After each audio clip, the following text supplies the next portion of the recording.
Organización de archivos. La organización de archivos dentro de un equipo de cómputo mediante el sistema operativo tenemos clasificados por niveles. El primer nivel está en discos duros, puede ser uno o varios. El nivel 2 son cuando empezamos a crear carpetas, subcarpetas en nivel 3, subcarpetas nivel 4, dependiendo las que nosotros vayamos a desarrollar. Para esto vamos a hacer un ejemplo, una práctica, haciendo una creación de directorios que tengan subdirectorios a 3 niveles. Crear archivos pudiendo identificar su origen en cada uno de los directorios. Vamos a intercambiar los archivos, vamos a mandar todos los archivos al directorio, vamos a devolver los archivos y vamos a verificarlos. De esto nos vamos a valer para hacerlo con Windows 7. Nos vamos a equipo, nos vamos al disco duro, vamos a crear una carpeta. Para este caso ya la tengo creada para ahorrarnos. Este va a ser nuestro directorio raíz, se va a llamar materias. Dentro de materias el primer nivel va a ser base de datos y sistema operativos. Dentro de base de datos vamos a crear nuestro tercer nivel, que es Access, con su respectiva información. En SQL posteriormente está también su información, y tenemos otra carpeta de sistema operativo con su tercer nivel, que es Android. Después vamos a crear los archivos. Ya creamos las carpetas, ahora vamos a crear su información. Si nosotros estamos trabajando en un documento, vamos a darle el nombre referente que haga referencia al material y lo guardamos en este caso en Linux. ¿Para qué? Para que empecemos a organizar nuestra información. Si estoy trabajando en algo de Android, por ejemplo Android y sus componentes, lo guardamos, le damos la ruta que lo queremos en el disco C, dentro de carpeta de materias, sistema operativo y Android. Así es como nosotros podemos llevar una organización de archivos. Ahora vamos a intercambiar los archivos, por ejemplo Windows X, Windows 7, vamos a mandarlo a Android, ¿qué les parece si lo mandamos a Linux? Aquí estamos intercambiando toda la información.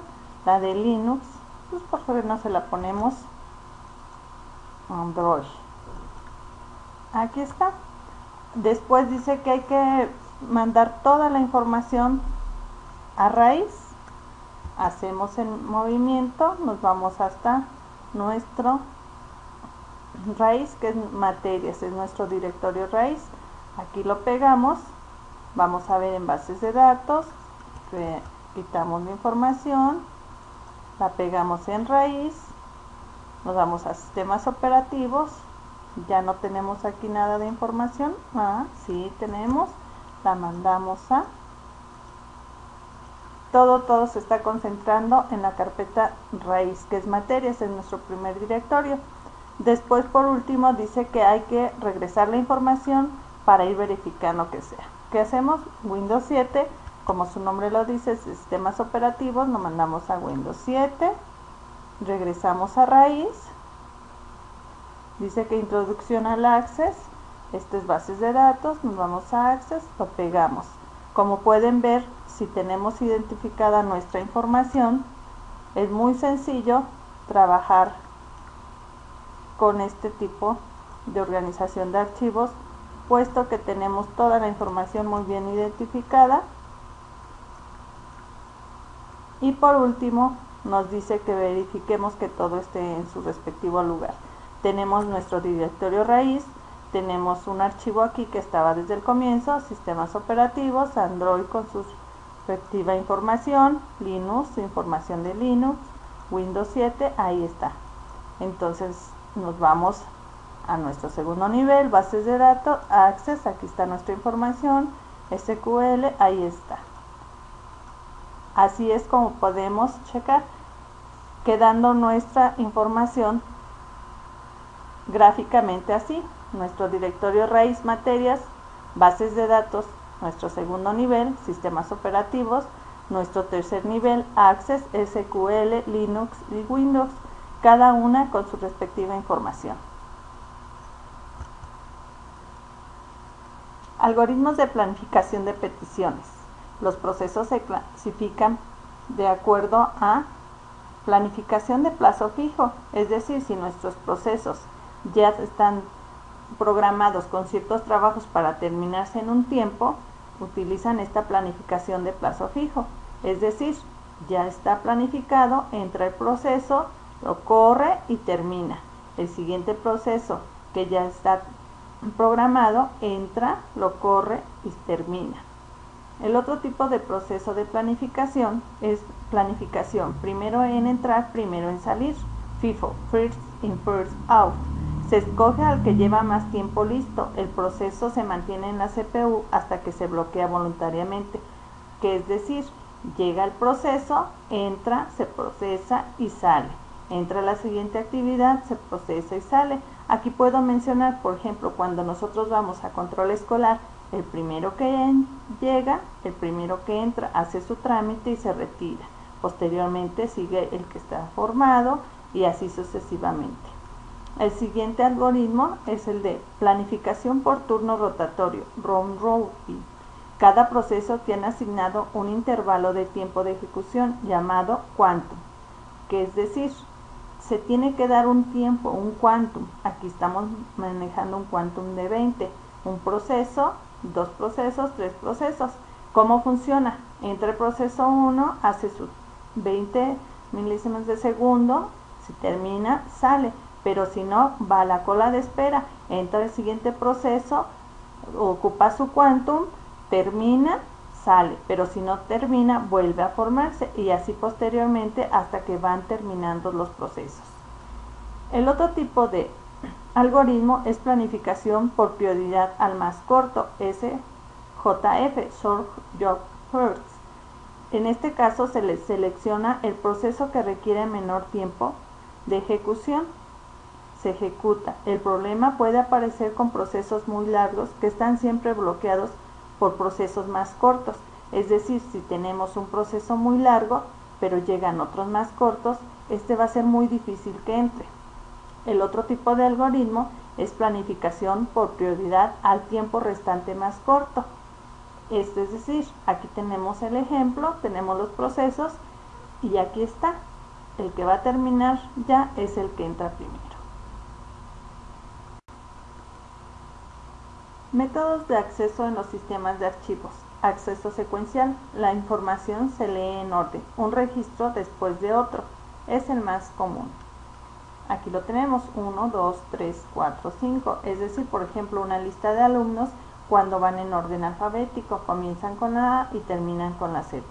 Esto es un acceso secuencial. El acceso secuencial indexado. Los registros están organizados en una secuencia basada en un campo, un índice del archivo para soportar los accesos aleatorios y un archivo de desbordamiento. Es decir, aquí tenemos nuestro índice, nuestros campos y el archivo de desbordamiento. Gráficamente aquí se puede observar. El acceso directo. En este tipo de acceso el proceso puede leer el registro en cualquier orden, permitiendo leer o escribir bloques arbitrariamente. Son útiles en grandes cantidades de información. Es decir, por ejemplo, en las nóminas, los registros se pueden manejar o manipular por el nombre, por lo que ganan, por su seguro. Nosotros tomamos la decisión. Esto es útil para grandes cantidades de información. El acceso aleatorio. En este tipo de acceso permite leer los registros en cualquier orden, utilizando dos métodos. Para determinar el punto de inicio de la lectura, podemos decir las pilas, la forma menos complicada de organización de archivos. Aquí no importa que vayan en orden, pueden ir en la forma que sea aleatorio, sacar el 10, el 2, el 5, etc. Por último, el acceso directo indexado, útil para grandes volúmenes de información o datos. Cada archivo tiene una tabla de apuntadores, donde cada apuntador va a una dirección de un bloque de índices, pero esta consume grandes cantidades de recursos, pero es muy rápida. Operaciones soportadas por subsistemas de archivos. Las operaciones básicas de los sistemas de archivos son: crear, es cuando un archivo se abre y no contiene ningún dato. Borrar, significa eliminar el archivo, es decir, libera espacio en nuestro disco duro. Abrir, es decir, cuando abrimos un documento, lo que está haciendo el sistema es reconocer los elementos de los archivos. Cerrar, asegura la integridad del archivo que estamos cerrando. Leer o escribir es cuando nosotros añadimos información a ese archivo. Concatenar, añade información al final, es una forma restringida del write. Localizar, posiciona el apuntador en un registro aleatorio, es decir, cuando nosotros creamos los accesos directos. Leer atributos, los permisos de los archivos. Poner atributos, administrar los permisos de los archivos, es decir, nosotros podemos posicionarnos en un archivo, le damos clic derecho, propiedades, y ahí podemos observar qué atributos tienen los archivos. Renombrar, cambiar el nombre de nuestro archivo. De igual forma, nos posicionamos, damos un clic derecho, cambiar nombre y lo renombramos. Crear una liga. Son accesos desde diferentes directorios a un mismo archivo sin necesidad de duplicarlos. Destruir una liga, es decir, nosotros podemos eliminar los accesos directos, pero no se elimina el archivo real.